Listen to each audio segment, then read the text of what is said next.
भगवान को केवल प्रेम चाहिए बस। देखिए जहां बहुत नियम होता है ना, भगवान वहां खिन्न हो जाते हैं। एक जगह एक आदमी को भूख लगी, बहुत जोर के भूख लगी। तो एक जगह महात्माओं की पंगत चल रही थी, साधु पंगत थी। तो कभी आप पंगत देखें, साधुओं की पंगत कभी देखें उठाते हुए? अयोध्या में आ जाइए, पंगत में बैठ जाइए, यदि बहुत भूख लगी है तो भूखे मर जाएंगे आप। तो सामने थाली आ जाती है, भोजन आ जाता है, उसके बाद आधा घंटा जय जयकार होता है। गंगा मैया की जय, काली मैया की जय, मधुर दुलार की जय, रेशमी रुमाल की जय, ललित लटकान की जय, दुल्हा सरकार की जय, अवध बिहारी की जय। आधा घंटा केवल जय जयकार होगा। इधर भूख लगा, इधर जय जयकार हो रहा है। हाँ, अभी कहां फंसे थे हो? किसी मंदिर में हम लोग गए थे, रीवा में, वो मंदिर में गए थे रामासन कुंज के। ये लोग भोजन करने बैठ गए, हम तो कमरे में बैठ गए। अब ये लोग पंगत में बैठ गए, हम पूरा भोजन कर लिए, तब तक जय जयकार ही चल रहा है उधर। अरे लोग थाली लेकर बैठे, भी बंद हो तो हम लोग शुरू करें। देखिए, अच्छा पूरी नहीं दिए थे? अच्छा, बोले जय जयकार जब तक पूरा नहीं हुआ तब तक पूरी ही नहीं दिए। ये बढ़िया उपाय कहने का अर्थ है भाई बाप, बहुत नियम हो जाए ना, भगवान खिन्न हो जाते हैं। भगवान को केवल प्रेम चाहिए। प्रबल प्रेम के पाले पड़कर अप्रभु को नियम बदलते देखा।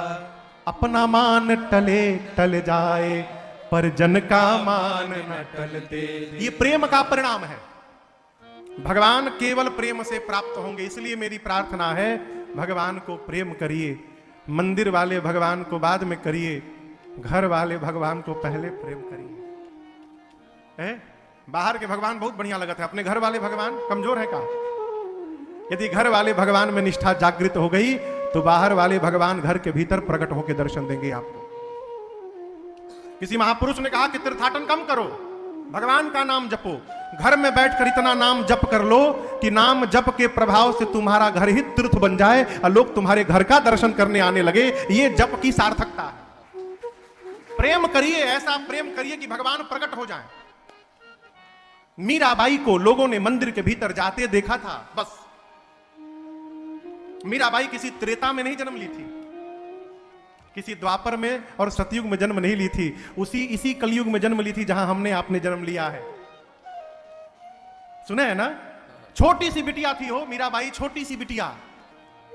घर के बाहर से एक बारात जा रही थी, बाल्य अवस्था। मां से बारात देखकर मीराबाई ने पूछा, मां वो क्या जा रहा है? मां ने कहा बारात है। ये बारात क्या होता है मां? तो उसमें दूल्हा बैठा है, देखो घोड़ी पर दूल्हा बैठा है। मां ये दूल्हा क्या होता है? तो मां ने कहा कि जो अमुक बिटिया है ना, ये उसका दूल्हा आया है बारात लेकर। ये क्यों आया है मां? तो अपनी दुल्हन को अपने साथ लेके जाएगा।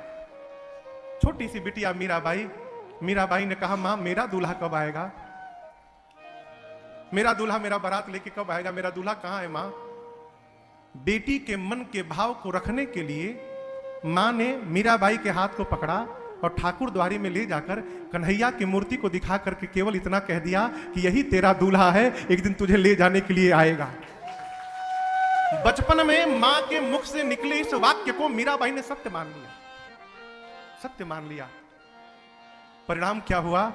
ऐसी लागी लगन मीरा हो गई मगन, फिर वो तो गली गली हरि गुण गाने लगी।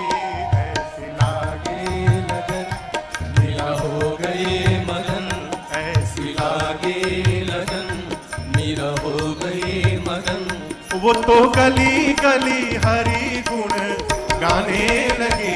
बैठी संतों के संग रंगी मोहन के रंग, बैठी संतों के संग रंगी मोहन के रंग, मीरा रानी दीवानी कहाने लगी।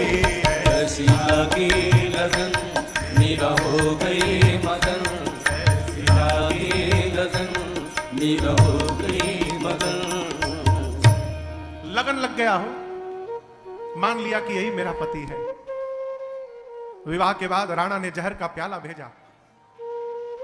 सामान्य जीव के लिए तो जहर था, उसका रंग काला था। जहर का कटोरा मीराबाई ने हाथ में लिया और जहर का रंग काला दिखाई पड़ा।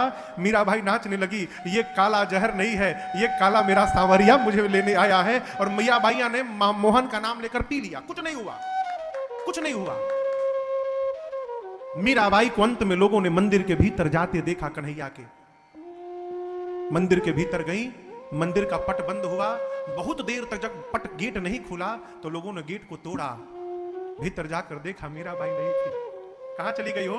दो लोग ऐसे थे जिनका पार्थिव शरीर नहीं मिला, एक कबीरदास जी का नहीं मिला और दूसरा मीराबाई का नहीं मिला। मंदिर के भीतर गई, साक्षात भगवान श्री कृष्ण प्रकट होके और अपनी मूर्ति में मीराबाई को समाहित कर लिए, सदेह लेके चले गए।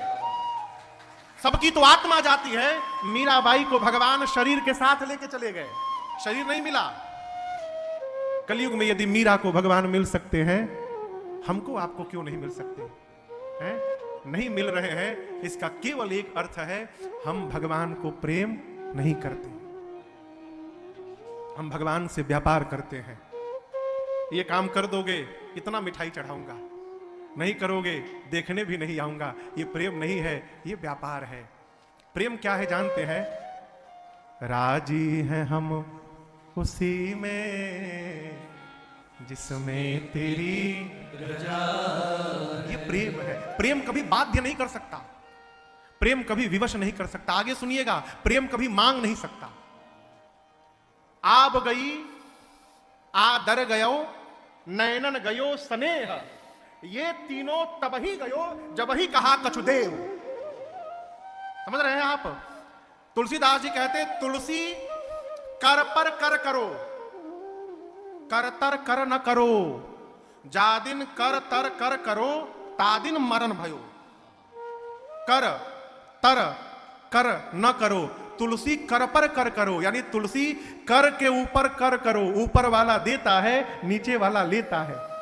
तुलसीदास जी कहते हैं कि तुलसी कर पर कर करो, कर तर कर न करो। हाथ के नीचे हाथ मत आने देना, जीवन में सदैव हाथ के ऊपर हाथ रहने देना। जिस दिन हाथ के नीचे हाथ गया उस दिन मृत्यु हो गई। मांगना मरण के समान है।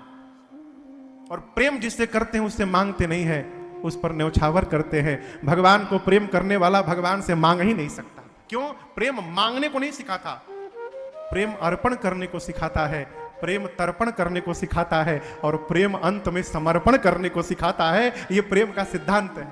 इसलिए भगवान को यदि पाना है तो बस प्यार में मिले